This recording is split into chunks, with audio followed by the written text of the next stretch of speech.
É muito importante que a gente faça todos os dias a seguinte pergunta: estamos a serviço de quê?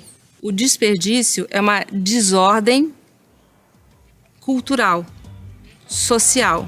Então, pode-se dizer que o desperdício é a cultura da desordem.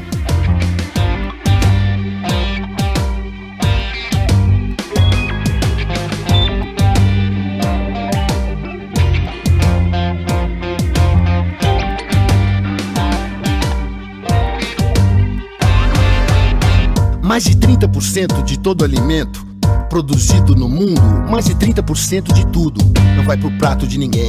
Isso é um fato, eu sei. Mais de um terço do rango que o ser humano produz, dos bilhões de grãos de vegetais e animais abatidos, mais de um terço é perdido. Apodrece no processo, no meio do manuseio, no corte, no transporte, no armazenamento. Ou estraga na mão do sujeito que compra mais do que consome. Só pode ser burrice e desperdício, e o bicho homem é o responsável por isso. Enquanto tem gente morrendo de fome, tem gente jogando comida no lixo. Só pode ser burrice e desperdício, e o bicho homem é o responsável por isso. Enquanto tem gente morrendo de fome, tem gente jogando comida no lixo. Desperdício é uma categoria moral. Desperdiçar é profanar o grande valor sagrado do que é abundante. E o desperdício é fruto de ignorância e de falta de consciência. O desperdício ele ocorre em toda a cadeia produtiva, na colheita, na armazenagem, no transporte, no varejo, no atacado e, por fim, na mesa do consumidor. E tem todas as etapas dessa cadeia que o alimento percorre, há desperdício.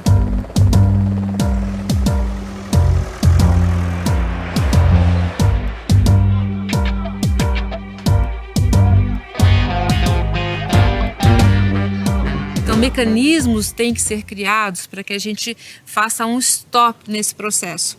Não faz sentido nenhum, absolutamente nenhum, nós desperdiçarmos tanto. É uma profunda má gestão dos recursos naturais que precisa ser mudada. A abundância é uma condição que é muito propícia para o desperdício. Quanto mais fartura, menos motivado cada um vai ficar para cuidar daquilo que realmente precisa. Entender essa escassez é fundamental para a gente poder ser mais eficiente e atender mais gente com os mesmos recursos. E logo aqui do meu lado tem um indivíduo subalimentado, subnutrido. E que nem esse cara, meu irmão, tem mais de 1 bilhão de famintos. O alimento é o que nos dá energia vital. E para quem passa fome é a primeira forma de dignidade. A verdade é essa, tem muita gente passando fome. Aí meu pai abandonou a gente lá, abandonou eu, minha mãe e mais 2 crianças. A gente se vive numa vida apurada, passamos fome, mas comia serraia com fubá. Eu não vou preferir roubar dos outros. Se a pessoa falar, não vou te dar, ou não vou te ajudar, eu agradeço do mesmo jeito. Desperdício é uma coisa eminentemente moral, é ética. Não existe desperdício na natureza. Tem centenas de bilhões de estrelas no universo e não dá para dizer que isso é um desperdício. A floresta amazônica, com a sua exuberância e com seus excessos, não dá, do ponto de vista estritamente objetivo, natural, não cabe a ideia de desperdício. A ideia de desperdício quem introduz somos nós, vendo que as coisas podem ser diferentes do que são e existem escolhas que levam a uma vida pior do que ela poderia e deve ser. Todo alimento, ele deve ser consumido por inteiro. Todos os alimentos você consegue, sim, fazer algum tipo de uso de partes convencionais e não convencionais, de sementes, cascas, talos, e introduzi-los nas receitas. O brasileiro, ele tem uma tendência a desperdiçar também porque nunca passou por uma guerra, nunca passou tanta necessidade. Essa é uma frase que eu ouço muito e concordo em parte. Quem desperdiça é quem tem o que desperdiçar. A gente não pode esquecer que tem uma parte do brasileiro que ele é muito carente, ele não tem nem o que desperdiçar. Me incomoda muito, pessoalmente, o desperdício de alimento no Brasil. As porções são muito grandes, as pessoas jogam comida fora, sem a menor cerimônia. E existe uma certa cultura curiosíssima na vida brasileira de que não pode faltar, tem que sobrar. e que se faltar é mesquinharia, né? E por conta disso você exagera. Me incomoda muito o descaso com a perda de coisas que custaram trabalho, coisas que demandaram recursos naturais e que vão ser simplesmente inutilizadas por um excesso desnecessário. É uma questão de comportamento. Existem pessoas que realmente é uma sobra normal, tá? Como você pode deixar em casa uma sobra normal. Mas tem pessoas que você vê que elas já se alimentaram, mas pelo simples fato de ser à vontade, ela levanta e pega mais e mais e mais e mais para deixar no prato mesmo. É aquele negócio, estou pagando, entendeu? Aí nós pegamos o prato, aí eu vou na balança, peso e vamos cobrar a parte. Por isso é que nós temos essa plaquinha discreta aqui. E dizem que realmente passando fome, encontra-se 3,5 milhões de pessoas, abaixo de 5 milhões, que seria o limite para que o país tivesse saído do mapa da fome, né? Mas eu realmente não sou uma pessoa convencida de que nós saímos do mapa da fome. Muito mais triste ouvir alguém falar que não existe mais fome, ou que acabou a fome, ou que se você tem na sua esquina alguém no semáforo pedindo comida, se você tem um catadouro passando todos os dias que não tem o que almoçar, e você achar que a fome acabou. A fome, ela está aqui, ela está presente, ela está a 1 metro de você, e muitas vezes as pessoas não enxergam isso. Olha a fruta aí, ó. O marido estressado. A fome acho que é o pior estado do ser humano na Terra. Porque você vê uma criatura com fome é terrível, hein? Comer lixo, pegar resto de feira, é a coisa mais terrível do mundo, né? Desperdício para mim é uma falta de vergonha na cara. Tanto dos governantes como da gente também. Que era muita coisa que era para se aproveitar e não se aproveita. A gente via muito desperdício na feira, então era muito forte para minha mãe ver aquilo. Ela não tinha dinheiro para fazer a feira, então todos aquele resto de feira que os feirantes não utilizavam, ela ia lá com toda a delicadeza, pedia com toda a educação, e as pessoas tinham essa coisa, consciência também de tá dando esse resto de alimentos. Que é muito difícil hoje, né? Que o desperdício hoje é uma coisa que me choca muito, assim. Dá muito bem para eles pegar tomate que eles jogam fora, os legumes que eles jogam fora, pegar aí numa creche, num asilo, sabe, doar para as pessoas. Para quê? Para aproveitar. Prefere jogar fora do que doar, né? Então eu já nem peço, eu já não peço em nada. No restaurante eu não peço nada, pelo contrário, eu mesmo falo, ó, se eu estou trabalhando eu posso comprar minha alimentação. Mas não peço para não receber um não na cara. Vergonhoso, você entendeu? Uma palavra muito vergonhoso você ver muitas reportagens, muitas questões falando as pessoas com dificuldade, passando fome, mas pouca gente preocupada com isso. Se tivesse uma fiscalização e uma pessoa com a qualidade de inspeção, ia ver que são alimentos que não poderiam ser de maneira nenhuma desperdiçados.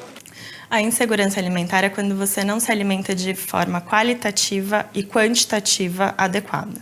Então, existem muitas pessoas em insegurança alimentar que nem sabem que estão em insegurança alimentar, porque têm acesso à alimentação, porém têm acesso a uma alimentação inadequada. A alimentação, hoje, é 50% dos temas da ONU. Correspondem a 50% nos temas relacionados aos alimentos. Então, é o centro da vida, é o centro da sobrevivência humana. Se fala muito em como produzir alimento para os 7, 8 bilhões de pessoas no planeta Terra, mas, no fundo, talvez a questão não esteja só na produção, mas em como que esse alimento está sendo desperdiçado ao longo da cadeia. E aí a gente não precisa mudar tanto as técnicas ou explorar de uma forma predatória a produção. E sim, são questões básicas e singelas, né, que vão diminuindo o desperdício, e aí a gente vê que tem alimento sim para todo mundo, né? Não venha me dizer que não tem nada com isso. É uma questão de consciência, uma questão de compromisso. Desperdício é um desserviço para a humanidade. Se a gente ainda tem 30% de desperdício de alimento no mundo, como que ainda existe o problema da fome? Tem que resolver isso o mais rápido possível. Não importa o tamanho, todos os produtores são importantes. Mas para serem sustentáveis, todos têm que ser eficientes. Eu acho que a humanidade está expandindo a sua consciência. Nós estamos entrando numa fase de amadurecimento da sociedade, né? Porque nós estamos ganhando informação. Então, por exemplo, esse documentário sobre desperdício tem cabimento hoje. Não teria em 1950. Estava saindo da guerra e estava surgindo uma esperança, um futuro, coisas surgindo, liquidificadores, ar-condicionado, né? Quer dizer, é um outro mundo. E a gente era muito ignorante, né? E a gente estava muito feliz em separar ricos de pobres, pretos de brancos. Quer dizer, era uma organização da sociedade que deixava a gente muito tranquilo, muito seguro. Na medida que a gente começa a ter mais gente no mundo, uma tecnologia que conecta todo mundo, quer dizer, essa mobilidade que a sociedade ganha, essa multiperspectiva, essa diversidade que a gente ganha, traz uma necessidade de você aprender a lidar com tudo isso que a gente não tinha antes. Essa é a última geração que pode fazer alguma coisa para mudar o rumo das coisas, e a primeira geração que vai sofrer as consequências da falta dessa mudança. Aonde realmente a gente tem desperdiçado? O que hoje gera desperdício? É fazer uma reflexão desse processo inteiro que acontece para que as pessoas enxerguem. Então, eu acho que essas ações básicas, né, de reciclagem de lixo, de apagar a luz, são mínimas, são necessárias, mas a gente está preocupada com ações que causem mais impacto, realmente. Se eu faço parte do problema, eu também faço parte da solução. Alimento é aquilo que a gente vem produzindo em excesso, distribuindo mal e descartando de maneira errada. Só pode ser burrice e desperdício, e o bicho homem é o responsável por isso. Enquanto tem gente morrendo de fome, tem gente jogando comida no lixo. Para viver num mundo melhor, com mais dignidade, com muito mais qualidade, a sustentabilidade passa a ser indispensável na prática do dia a dia de cada um, tanto pessoa física como jurídica. Mas a gente vê que há muita gente que desperdiça tempo, que desperdiça conhecimento. Outros tantos, desperdício de materiais recicláveis, que há muito dinheiro que se joga fora nesse país. Muita gente poderia estar trabalhando por causa desse material. Muita matéria-prima que é jogada nos aterros e que poderiam ser transformadas em novos produtos. O próprio ciclo de produção que hoje permite um desastroso desperdício que está acontecendo. Então, é preciso medir esse desperdício, é preciso conscientizar as pessoas de que essa abundância, ela precisa ser valor econômico. O desperdício, em vez de ser lixo, ele passa a ser um valor econômico que entra nessa economia nova que está acontecendo, essa economia circular, para poder resolver os problemas do mundo. É maravilhoso você poder reinventar aquilo que sobra em valor para nutrir as pessoas que precisam. Então, o foco primordial do direito ambiental é assegurar a manutenção e a qualidade do meio ambiente para as presentes e futuras gerações. Inclusive, essa é uma previsão que nós temos no Brasil na Constituição Federal. Então, você pergunta, Fabrício, temos elementos hoje para proteger o meio ambiente? Sim. Bons, excelentes. E aplicação? Talvez na aplicação nós tenhamos aí um déficit que a gente poderia chamar de um enforcement, de aplicação, de controle, de efetividade. O último lugar que o alimento deveria ir parar é no lixo, né? Vamos sim entender que política é gestão, que política é eficiência, que política é conhecimento. Vamos sim querer ter uma sociedade mais evoluída, mais desenvolvida. Esse processo de separar os resíduos orgânicos e encaminhar ele para a compostagem e transformar em adubo, plantar, gerar alimento e esse alimento retornar para a mesa é um ciclo completamente fechado. Então, assim, no Brasil, a gente aprendeu a separar os resíduos entre recicláveis e não recicláveis e, erroneamente, foi colocado o orgânico como não reciclável. Então, hoje, se permite que as pessoas continuem pegando comida nos lixões, nas latas de lixo, né, com risco de pegar doença, né, e diz que não se pode doar comidas porque alguém pode ter alguma infecção alimentar. Né? Quer dizer, isso é uma hipocrisia. E nós presenciamos algumas vezes pessoas que pegam o que vem do lixo, restos de refrigerante, restos de comida. Nós não podemos permitir isso. Por isso que a gente tem que ter o conhecimento para exigir que o governo cumpra o seu papel. Porque o recurso público tem suas regras e ele engessa muito o trabalho. E quando você quer inovar, você precisa ter outras fontes de recursos. Mas a parceria com o poder público, ela é necessária, ela sempre terá que existir. Porque é o poder público que coleta impostos e ele tem a obrigação de fazer bem o bom uso deste recurso. Precisamos aprender a ver a verdade atrás de tudo e aprender a dizer não ao que não é correto. O Estado é crítico, vamos se ligar. Ficar de olho nos políticos que a gente põe lá para nos representar. Uma outra forma de assegurar uma maior proteção é aplicando penalidades. Os órgãos ambientais aplicarem multas nas administrações públicas, nas prefeituras, por estar mandando os rejeitos para um lixão e não para um aterro sanitário. O fato dos lixões causarem danos ao meio ambiente, contaminar o solo, contaminar a água, tal, gera uma obrigação de reparação desse dano. O poder público tem, então, a obrigação de olhar para essa questão, para todas as questões que lhe competem.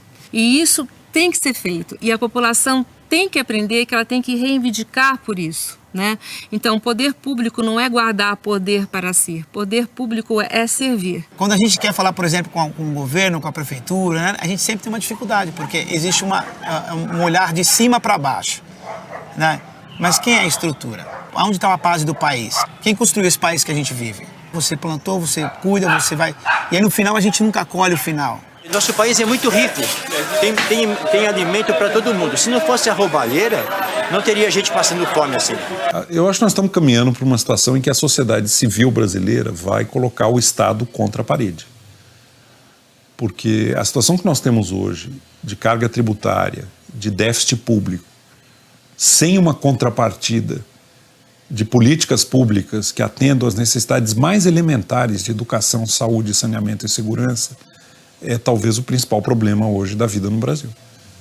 Não dá para sustentar e para tolerar por muito mais tempo a enormidade dessa perda, que é um Estado que é um leviatã anêmico. É um gigante que faz o que não deve e não faz o que deve. Eu acho que está ocorrendo algumas micro-revoluções dentro das sociedades em vários temas. E essas micro-revoluções, mais cedo ou mais tarde, terá um ganho de escala. Há muitas organizações, há muitas pessoas preocupadas com o tema. Faltam recursos, falta instrumentalização para fazer a grande transformação. Uma pessoa mais madura, ela é mais consciente da interdependência que existe na sociedade, então ela é mais capaz, ela tem melhor condição de tomar uma decisão, considerando muitos fatores, uma decisão que gere muito bem com o mínimo de mal. A gente está tendo consciência de que a gente não pode destruir a vida que a gente está vivendo aqui. A gente tem que cuidar do espaço, a gente precisa cuidar do que a gente joga fora, porque o lixo é luxo, né? Hoje em dia o lixo é luxo. Né? A humanidade tem noção de que adquiriu a duras penas que a natureza não tolera qualquer desaforo. Existe um problema de escassez e existe um problema de harmonia, de limites à agressão que o ser humano pode impor à ordem natural. E a humanidade no século XXI está tocando perigosamente nesses limites. E a gente está cada vez mais sensível às questões ambientais. Tem os efeitos do clima também, né? Quando era frio, passou a ter um calor. Quando era muito quente, agora está frio. Onde não nevava, passou a nevar. Onde não chovia forte, agora chove.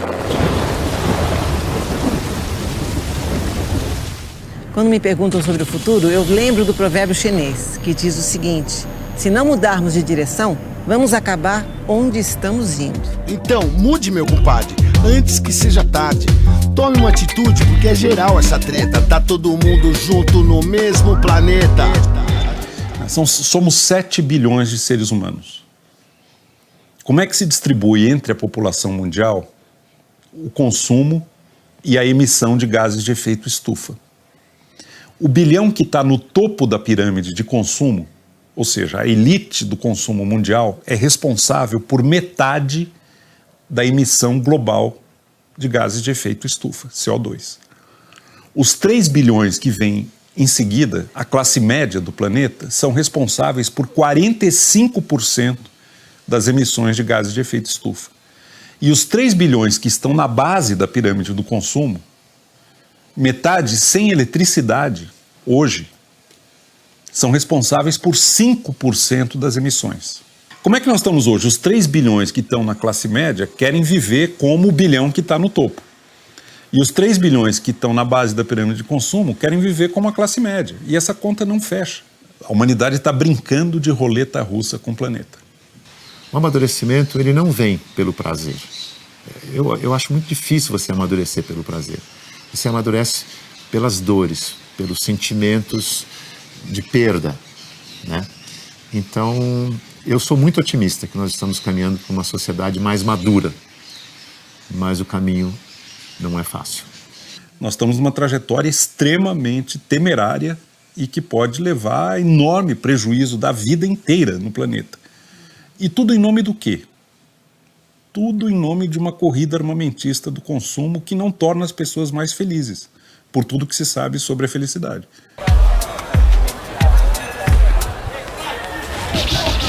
O consumismo é uma distorção do comportamento humano. Ele foi fabricado por uma era econômica pós-guerra que precisava se pautar na produção dos países vencedores que criaram essa norma para todo mundo criar, industrializar e produzir. E nós passamos a consumir muito. Olhar para o terreno do vizinho, ver que a grama era mais verde, o carro era mais novo. E passamos a ser seres infelizes, porque nunca tínhamos o suficiente para viver. E o próprio sistema do marketing, da propaganda, eles originalmente se pautava na infelicidade, naquilo que lhe falta, e nunca naquilo que você tem.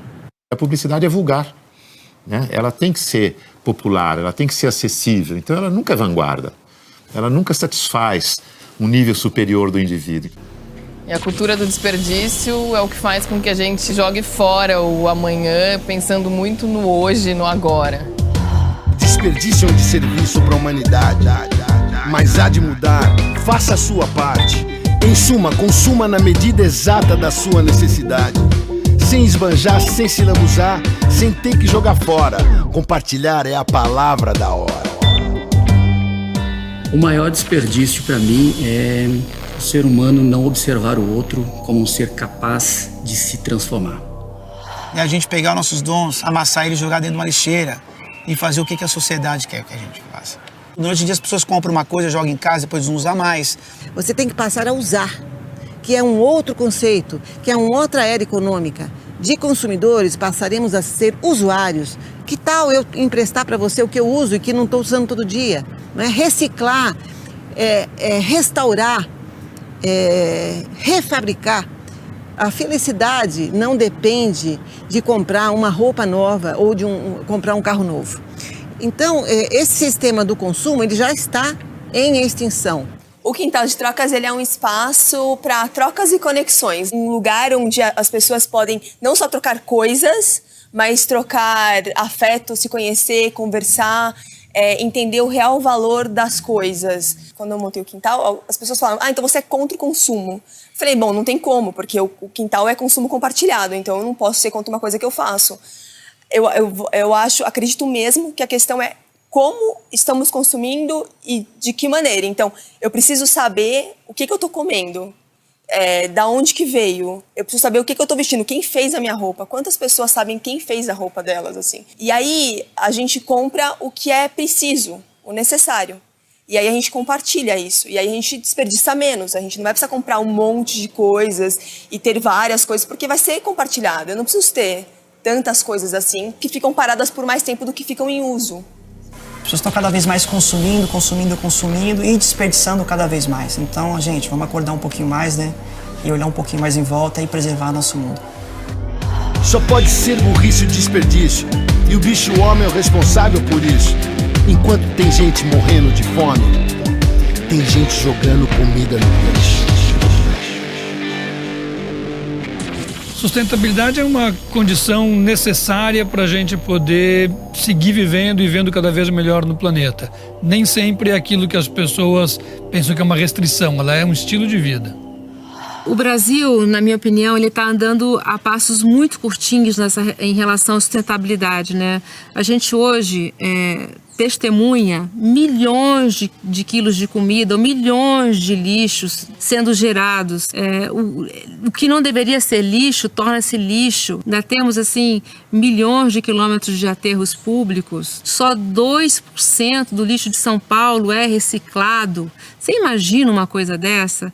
Isso é um absurdo, isso não faz sentido nenhum. Todo mundo tem que ser responsável pelo seu lixo e tem que prestar atenção no que está fazendo com o descarte, né? Aí depende muito de educação, depende de uma ética cívica, de você saber que na medida em que todos têm esse comportamento, será melhor para todos. O grande risco aqui é a chamada falácia da composição. O mundo ideal é aquele em que todo mundo cuida do seu lixo, menos eu. Só que se todo mundo pensar assim, ninguém vai cuidar do lixo, e aí vai ser pior para todos. Bom, dizem que o Brasil é o país que tem o lixo mais rico do mundo, né? Porque é um lixo que vale muito dinheiro, né? E é um lixo que é desperdiçado, até o lixo é desperdiçado, né? Coisas nunca deveriam chegar ao aterro sanitário, poderiam ter sido doadas ou até vendidas. Tempos, empresários identificaram que o lixo é muito dinheiro e criaram várias indústrias recicladoras. Nós temos que entender que o que está ali, na verdade, são produtos do petróleo, produtos da bauxita, produtos do ferro, do vidro. Isso tudo que está ali veio das grandes indústrias, e as grandes indústrias querem aquilo de volta. Portanto, é um grande negócio.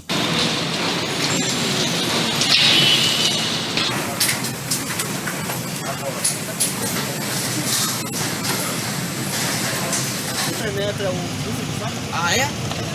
E babou. O resíduo sólido é aquele objeto, bem, resultante da atividade humana. Pode ser reciclada, reutilizada, reaproveitada. Então é o que a gente chama de resíduo. E aí você tem também, nessa linha dos resíduos, uma atuação muito forte das cooperativas de materiais recicláveis, que tem um papel fundamental, as cooperativas e também os recicladores, para viabilizar que esse material seja reaproveitado, que o plástico vire um outro produto, que o alumínio vire uma nova lata, que o vidro vire uma nova embalagem de vidro, e assim por diante.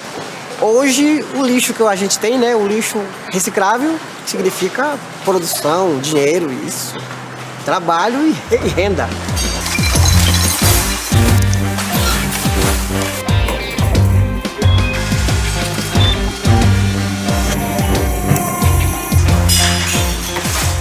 E o rejeito? O rejeito é aquilo que não dá para reaproveitar, não dá para reutilizar. Então, o rejeito hoje seria o que a gente chamava de lixo.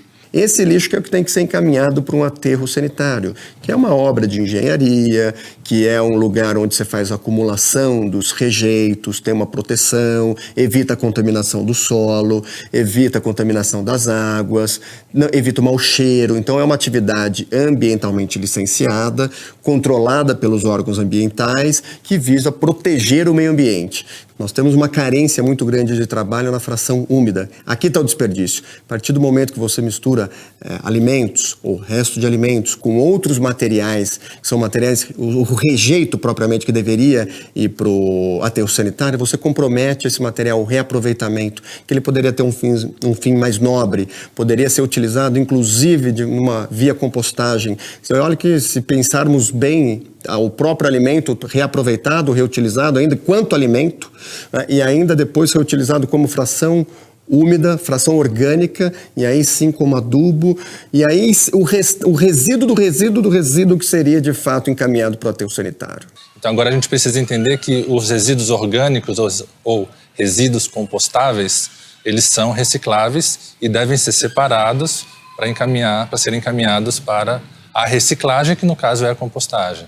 Então, assim, onde tem produção de alimento, se tem geração de resíduos orgânicos.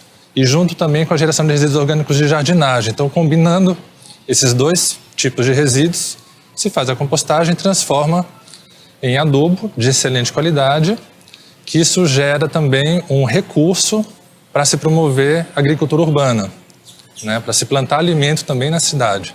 Então, são duas sacadas. Tratar os resíduos orgânicos dentro da própria cidade e plantar alimento na própria cidade. Tá na mão de cada um, em cada gesto mínimo do cidadão comum. Porque a gente não se ilude com blá blá blá. O estado é crítico, vamos se ligar.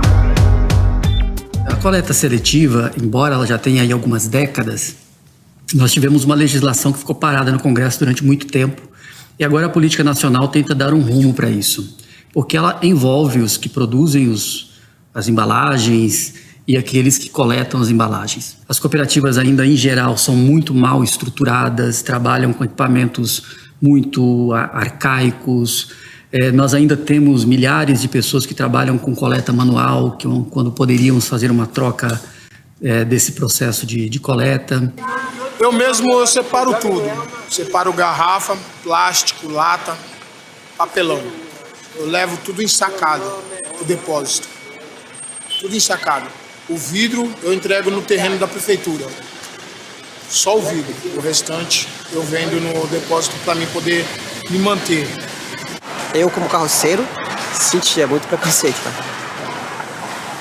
Porque a gente que que trabalha na rua com carroça é discriminado, né? Até hoje, às vezes, as pessoas falam assim: ah, mas você trabalha em quê? Eu trabalho com lixo, mexo com reciclagem. Mas hoje, como muita gente já falaram pra mim, hoje você não precisa ter, como se diz, se acanhar, dizer que é coitadinho, que não é ninguém. Você é assim, você é o quê? Você é um preservador ambiental. O que eles fazem, eles são, na verdade, grandes agentes ambientais, importantíssimos para a sociedade de uma forma geral. O trabalho deles é pegar aquilo que desprezamos e fazer valer um produto, transformar-se em um produto de qualidade. E da mesma forma que se trabalha a transformação do resíduo, também se pode trabalhar a transformação humana. Hoje é uma educação ambiental que a gente está fazendo, então a gente já trabalha, já é a costume, porque a gente sabe que tem uma destinação correta para esse material, que tem um bem-estar futuramente, que nem eu tenho 3 filhos, então a gente já está com a consciência no futuro. É uma coisa que você ganha dinheiro honestamente. Então, do jeito que eu faço, eu não me sinto humilhada, não. Me sinto bem. Quando eu passo que eu vejo uma latinha, eu trago para minha casa. Chego em casa, eu amasso, vou colocando no saco. Quando tem muito, eu vendo. Isso é uma limpeza que eu estou fazendo, né? E não venha me dizer que não tem nada com isso. É uma questão de consciência, uma questão de compromisso. Desperdício de serviço para a humanidade. Essa questão da sustentabilidade, se dá para ganhar dinheiro com a sustentabilidade, isso é uma conversa do século passado. As leis são feitas, os mercados amadurecem, ou você ganha dinheiro com um novo padrão de produção, novo padrão de logística, novo padrão de consumo, ou você está fora do jogo. Então, o desafio está dado, não é opção. Uma empresa saudável é uma empresa que vai cuidar dos aspectos ambientais e sociais que estão atrelados a ela. Então, naturalmente, uma empresa que se torna preocupada com essas questões, ela vai gerando valor agregado. E quando ela começa a usar isso como uma boa comunicação, ela também vai tornar esse valor percebido. Você vai ter vários movimentos na mesma direção por razões diferentes. Então você tem um empresário que vai fazer porque tem que obedecer à lei, senão ele será punido. Tem um empresário que vai fazer porque o mercado quer, e se ele não fizer, o mercado vai punir não comprando o produto dele. E você vai ter aquele que investe porque acredita que essa é a direção que o mundo tem que ir. Então, tanto no mercado de capitais, investidores, acionistas, credores, como no mercado de consumo, o cerco está se fechando. E é bom as empresas saberem que o futuro delas depende delas serem capazes de entregar valor e qualidade e preço sem sacrificar e desperdiçar recursos, tanto humanos quanto ambientais.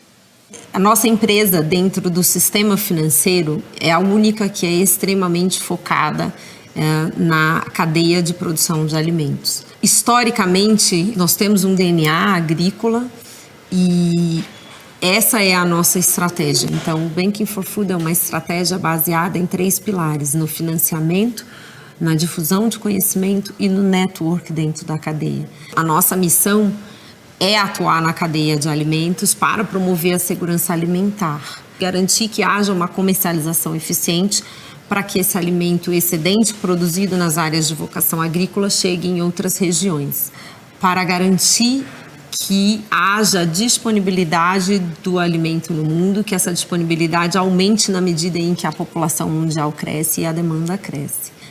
A coordenação da cadeia é fundamental para que a gente tenha eficiência, para que a gente tenha segurança alimentar e para que a gente, de fato, reduza o desperdício. Fica quem tiver competência para criar uma coisa útil, usando o mínimo possível, agradando o maior número de pessoas. Essa que é a ideia de uma sociedade que está evoluindo.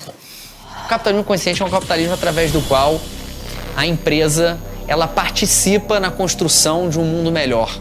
E quando ela faz isso, ela não ganha consumidores, ela ganha seguidores. A gente criou um projeto que chamava Rebeldes com Causas. Nós escolhemos alguns empreendedores sociais brasileiros todos os anos com os quais a gente assume um compromisso de entrega. Então, no dia 20 de maio de 2016, nós lançamos, em parceria com o Banco de Alimentos, o projeto Reserva um P5P. Um P5P por quê? Porque a cada peça de roupa vendida, nós viabilizamos 5 pratos de comida para quem tem fome no país. Hoje começa a se ponderar se é o mais barato, mas o que mais, entendeu? Assim, que tipo de impactos negativos eu trago e será que essa conta vale a pena mesmo? É bom para as empresas, é bom para o consumidor, né? É bom para a sociedade, é bom para o nosso planeta, é bom para a continuidade da humanidade. Hoje, entre as diferentes bandeiras que tem no grupo, a gente tem cerca de 200 lojas, mais ou menos, que já fazem esse processo de doação e doam para aproximadamente 300 diferentes instituições.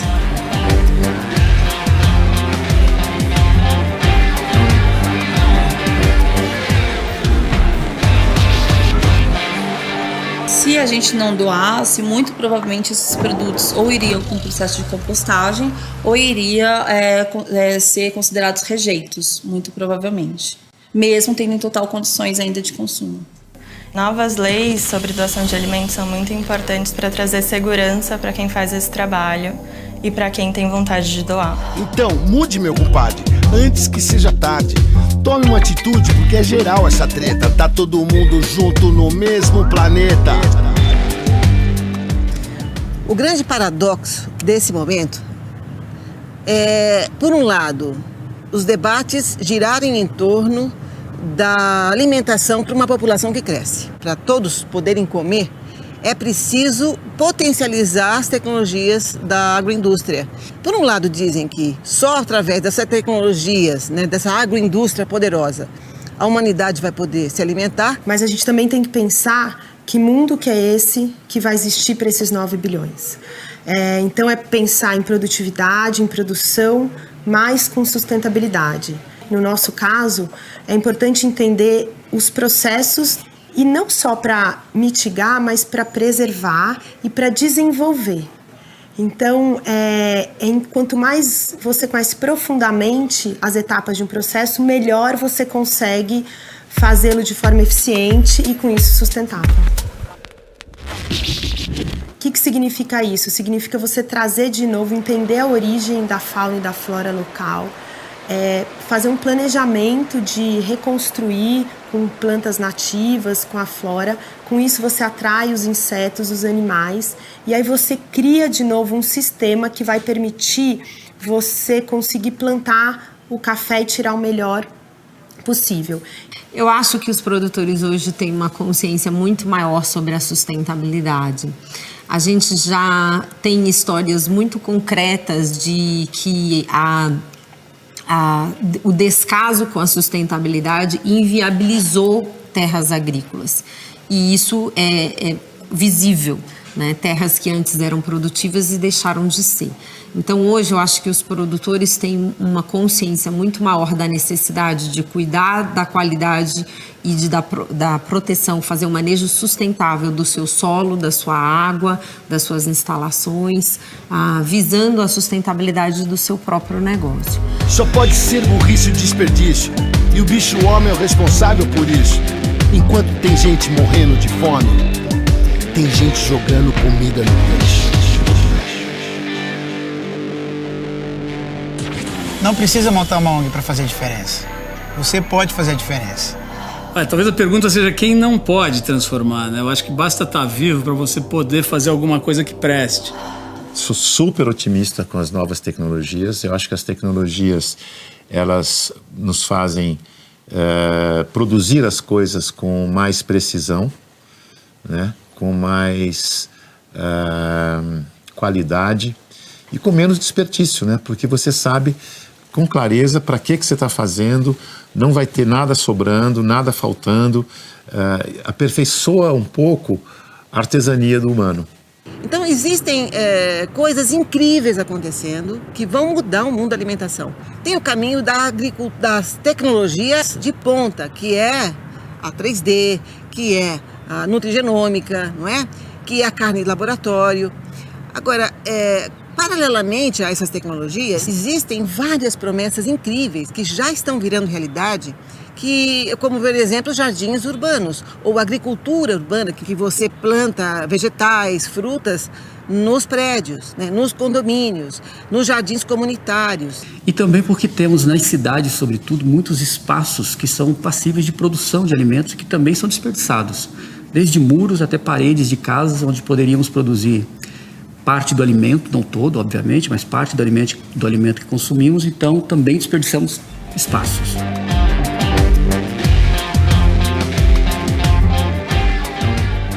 A Urban Farmers Brasil ela é uma empresa de origem suíça. Ela é uma empresa de agriculturas urbanas que utiliza a técnica de aquaponia. O sistema de aquaponia, ele integra os peixes e as hortaliças. Então, os dejetos dos peixes viram adubo para as plantas filtram os nutrientes, filtra a água e devolve a água limpa para os peixes. Então, a gente tem aí um ecossistema fechado e uma redução de 95% de água frente à agricultura tradicional. Quando a gente pensa numa fazenda da Urban Farmers, uma unidade, a gente tem que pensar em 10 quilômetros para escorrer todos os produtos. Essa fazenda, ela elimina o atravessador, ela elimina a logística, todos os poluentes, né, que essa logística acaba contaminando o meio ambiente, ela elimina as embalagens e ela faz com que as pessoas se aproximem desse tipo de projeto de vanguarda. É incrível como a gente criou uma sociedade onde a gente está tão longe do alimento que a gente come, onde a gente não tem mais uma comida no quintal. Eu acho que é um atestado de burrice mesmo. Permacultura é uma ideia, né? Uma filosofia, um jeito de ver a vida, em que a gente, na verdade, a gente não está fora da natureza, estando numa megalópole. A gente sempre está na natureza e a gente usa os recursos da natureza. E tudo bem, a gente só não precisa detonar com ela. Tem que ter essa cultura da permanência. Nós fazemos parte da natureza, a gente está na natureza, então como que a gente usa ela em harmonia? Prestando atenção nesse ciclo da alimentação de uma forma permacultural, pensando que a vida segue, né, na permanência da vida, a gente vai ter técnicas aí de compostagem, de horta verde na cidade, né? Cisterna, consumo consciente, justamente comprar direto do produtor, que a gente ajuda o produtor a manter o sítio dele próximo da cidade, né? Manter a família dele lá no sítio dele. Eu vejo que há muita sensibilidade, que eu vejo uma geração com capacidade de ter um outro olhar para o consumo, para o desperdício e, sobretudo, para as questões que envolvem o ser humano.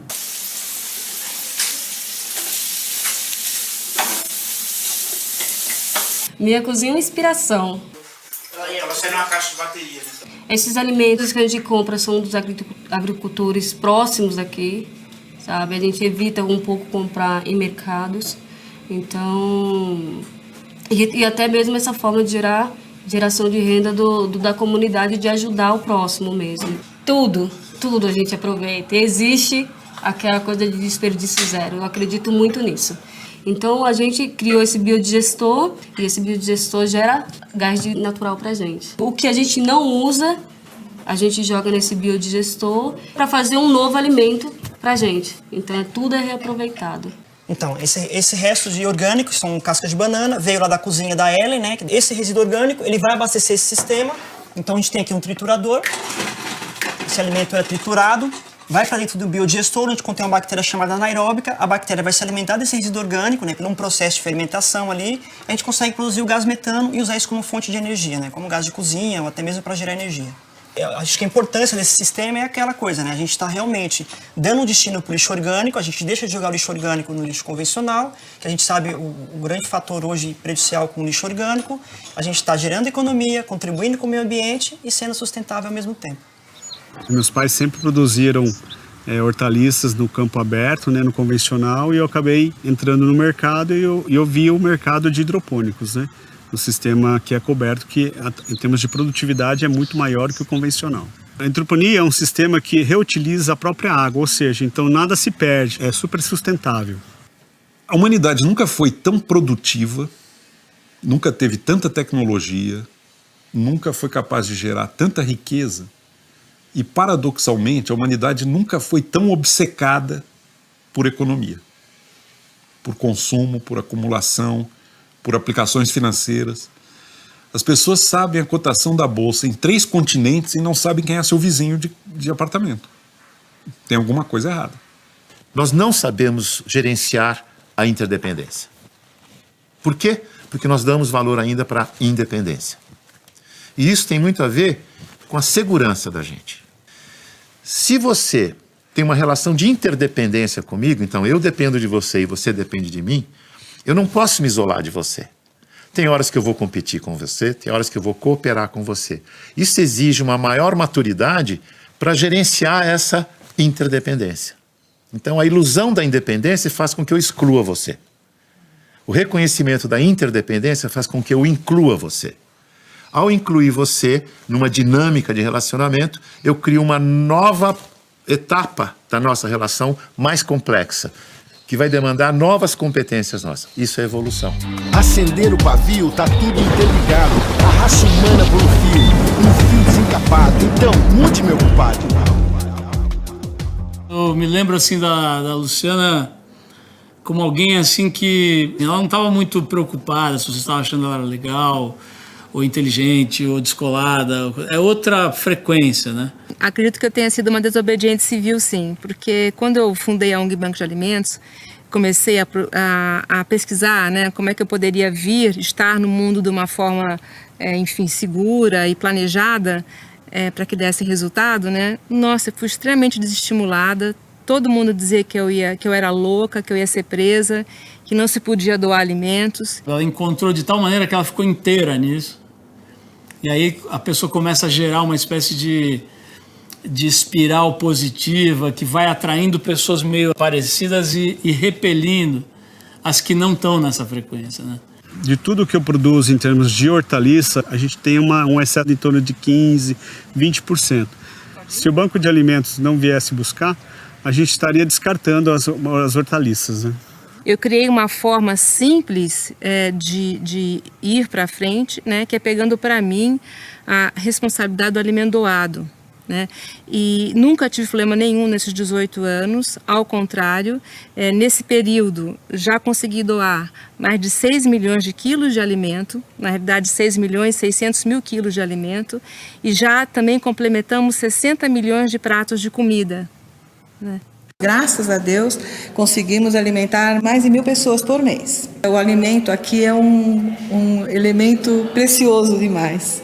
E o Banco de Alimentos é o nosso parceiro, um dos nossos principais parceiros nesse trabalho daqui, no nosso projeto. Eu acho que não só como eu, muitos outros produtores também têm excedente de produção, não só verduras, frutas e legumes também. Poderíamos fazer uma campanha a nível Brasil para poder ajudar quem realmente está precisando. Então, na realidade, eu acho que a ética e a moral está dentro de nós, né? E que há momentos em que a gente precisa realmente dar um passo à frente e começar algo que seja necessário. E como a gente vai acessar esse futuro que não existe? Acessando um território que normalmente a gente não acessa no dia a dia, que é o território da imaginação, onde tudo está lá. Tudo está nesse território da imaginação. Uma parte do nosso cérebro não é utilizado para isso. Fazer perguntas, muito mais do que respostas. Por que não? E se? Como crianças fazem. Então, utilizar o poder da imaginação, olhar para frente, buscar naquele território infinito de soluções, de caminhos, e voltar para o presente. Porque o futuro, quando você olha para ele e você tem contato com ele, você muda o seu presente. O que a gente precisa pensar é que a gente tem que mudar a nossa cultura, né? Porque cultura nada mais é do que um conjunto de valores, e isso pode ser mudado. Se nós refletirmos em cima desses valores, o que nos faz bem e o que nos faz mal, nós podemos escolher então ficar com que tipo de situação e produzir essa situação, né? Para que ela realmente aconteça. Acredito eu que todos vamos escolher uma situação que nos deixe viver de uma forma melhor. No fim, o que todo mundo quer é ser feliz.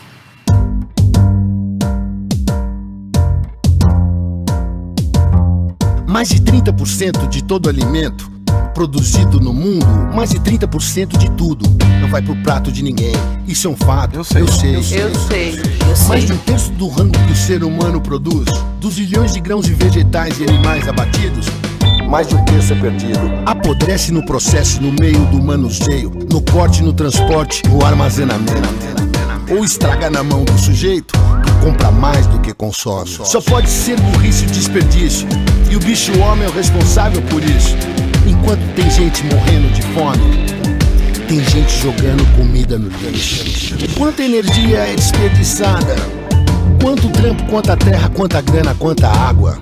Imagina uma fazenda maior do que a China, onde toda a produção vai parar na latrina. E logo aqui do meu lado tem um indivíduo subalimentado, subnutrido. E que nem esse cara, meu irmão, tem mais de 1 bilhão de famintos. Eu não falo desperdício só assim de comida, é desperdício de tempo, de saúde, de vida. A gente tem que dar um jeito, tem que ter uma saída. Só pode ser burrice e desperdício, e o bicho homem é o responsável por isso. Enquanto tem gente morrendo de fome, tem gente jogando comida no lixo. Só pode ser burrice e desperdício, e o bicho homem é o responsável por isso. Enquanto tem gente morrendo de fome, tem gente jogando comida no lixo. E não venha me dizer que não tem nada com isso. É uma questão de consciência, uma questão de compromisso. Desperdício é um desserviço para a humanidade. Mas há de mudar. Faça a sua parte. Em suma, consuma na medida exata da sua necessidade. Sem esbanjar, sem se lambuzar, sem ter que jogar fora. Compartilhar é a palavra da hora. Tá na mão de cada um, em cada gesto mínimo do cidadão comum. Porque a gente não se ilude com blá blá blá. O Estado é crítico, vamos se ligar. Ficar de olho nos políticos que a gente põe lá pra nos representar. Já não dá mais pra escapar, aqui ninguém se engana. Acender o pavio, tá tudo interligado. A raça humana por um fio desencapado. Então, mude, meu compadre, antes que seja tarde. Tome uma atitude, porque é geral essa treta. Tá todo mundo junto no mesmo planeta. Só pode ser burrice e desperdício, e o bicho homem é o responsável por isso. Enquanto tem gente morrendo de fome, tem gente jogando comida no lixo. Só pode ser burrice e desperdício, e o bicho homem é o responsável por isso. Enquanto tem gente morrendo de fome, tem gente jogando comida no lixo. Só pode ser burrice e desperdício, e o bicho homem é o responsável por isso. Enquanto tem gente morrendo de fome, tem gente jogando comida no lixo.